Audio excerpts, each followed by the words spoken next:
चलिए इस वक्त की बड़ी खबर का रुख कर लेते हैं। वीवीपैट के खिलाफ दायर सभी याचिकाओं को खारिज कर दिया गया है। सुप्रीम कोर्ट ने ये फैसला दिया है। बड़ी खबर इस वक्त की, बैलेट पेपर की मांग को लेकर याचिकाएं खारिज कर दी गई हैं और वीवीपैट को सुप्रीम कोर्ट ने कहा है कि ये सुरक्षित है, ईवीएम से ही मतदान होगा।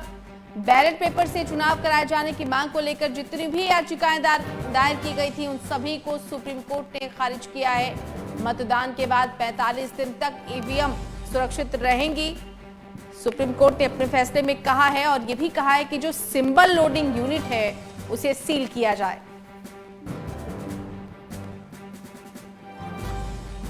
तो वीवीपैट पर सभी याचिकाएं खारिज कर दी हैं सुप्रीम कोर्ट ने। बड़ी खबर इस वक्त की, बता दें आपको कि बैलेट पेपर की मांग को लेकर तमाम याचिकाएं खारिज कर दी गई हैं। कोर्ट ने कहा है कि ईवीएम से ही मतदान होगा और 45 दिनों तक उस पे मार्क डालते हैं, जिसको बार कोड जिसको कहते हैं, बार कोड डाल दें तो उसकी फिर मैकेनिकली मशीन से काउंटिंग हो सकती है कि नहीं, इसको एग्जामिन करें। और दूसरा उन्होंने ये बोला है कि सिंबल लोडिंग यूनिट जो होती है, जिससे symbol loading constituency by constituency करी जाती है, उसको कम से कम 45 दिन तक चुनाव सील करके रखा जाए और चुनाव के बाद कम से कम 45 दिन तक रखा जाए, जिससे कि अगर कोई इलेक्शन पिटिशन फाइल होती है, कोई उसकी कोर्ट मांग करता है तो उसको देखा जा सके। तीसरी बात उन्होंने ये बोली है कि जो इसमें इलेक्शन कमीशन ने बोला कि नहीं, इसमें जो मेमोरी होती है वो तो चिप में बर्न्ट होती है, और तो कोर्ट ने ये बोला है कि जो भी बर्न्ट मेमोरी है उसमें 5 हर असेंबली कंस्टिट्यूएंसी में 5 ईवीएम यूनिट्स की बर्न्ट मेमोरी को एग्जामिन करने का नंबर 2 या नंबर 3 कैंडिडेट दरखास्त दे सकता है और उसको फिर एक टेक्निकल टीम एग्जामिन करेगी, लेकिन उसका खर्चा उस कैंडिडेट को देना होगा जो उसकी मांग करता है। ये कह के उन्होंने ये सारी पिटिशन डिस्पोज ऑफ कर दी। प्रशांत सर, चूंकि अभी चुनाव चल रहे हैं और अभी 7 चरण का चुनाव है, इंग्लिश में हम बोल देते हैं।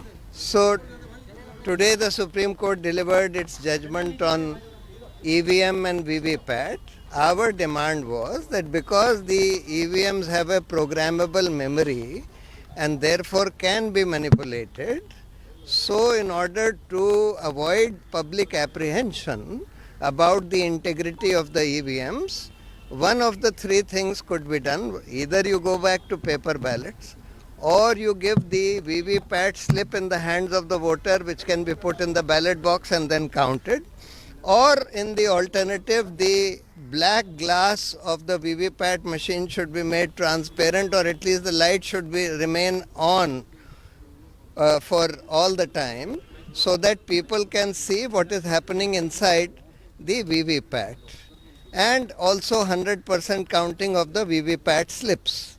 The court has not accepted our demands, but has directed the Election Commission to examine that if barcodes can be put on the ballot, on the VVPAT slips, so that the VVPAT slips can be mechanically counted by a counting machine. Also, secondly, they have said that the symbol loading unit, which loads the symbol constituency by constituency, should be sealed and kept available for at least 45 days after the election. Thirdly, they have said that every candidate who comes second or third can make a demand for examining the burnt memory of the EVM, and a technical expert team of the Election Commission will have to examine that, but the cost of that will have to be paid by the candidate. With these directions, the court has disposed of these petitions. Application as far as practice. तो supreme court के फैसले की जानकारी देते हुए और supreme court ने ये भी कहा है कि इस जांच का जो खर्च होगा वो उम्मीदवार उठाएं। तो बता दें आपको कि वीवीपैट पर दायर सभी याचिकाएं फिलहाल सुप्रीम कोर्ट ने खारिज कर दी हैं और कहा है कि ईवीएम से ही मतदान होगा, पूरी तरीके से सुरक्षित है। दरअसल बैलेट पेपर से चुनाव की मांग को लेकर कुछ याचिकाएं दायर की गई थी और उसी पर सुनवाई करते हुए सुप्रीम कोर्ट ने यह फैसला सुनाया है। तो ईवीएम से ही मतदान की प्रक्रिया होगी। 45 दिनों तक ईवीएम सुरक्षित रखा जाएगा। सुप्रीम कोर्ट ने कहा है मतदान के बाद 45 दिन तक सुरक्षित रहेगी ईवीएम। और इधर सिंबल लोडिंग यूनिट को सील किया जाए।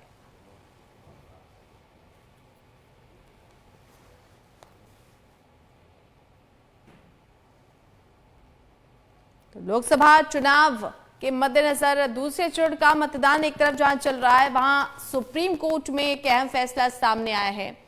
वीवीपैट पर दायर सभी याचिकाओं को सुप्रीम कोर्ट ने खारिज कर दिया है। सुप्रीम कोर्ट ने स्पष्ट कहा है कि जांच का खर्च उम्मीदवार उठाएंगे। उन्होंने ये भी कहा है कि ईवीएम से ही मतदान होगा। बैलेट पेपर से मतदान कराने की सभी याचिकाएं खारिज कर दी गई हैं।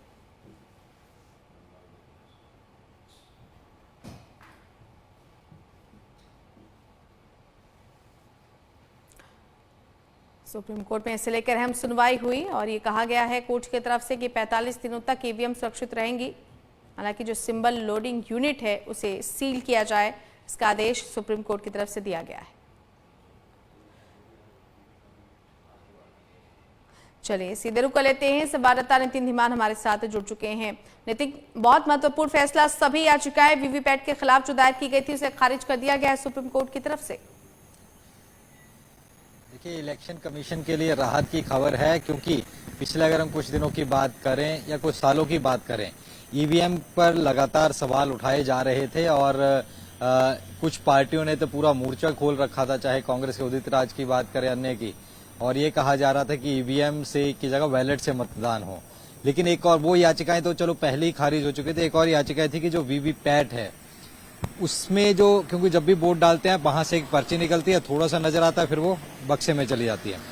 तो ये मांग की गई थी कि वो पर्चियां और जो रिजल्ट इनका एक एक करके 100% मिलान किया जाए, ताकि ये कंफर्म हो जाए कि जो पर्ची पर नाम है वोट उसी को गया है। क्योंकि ये याचिकाकर्ता की तरह आशंका थी कि पर्ची में वो नाम किसी और जिसको दिया उसका आता है, लेकिन मशीन में वोट किसी और को जाता है।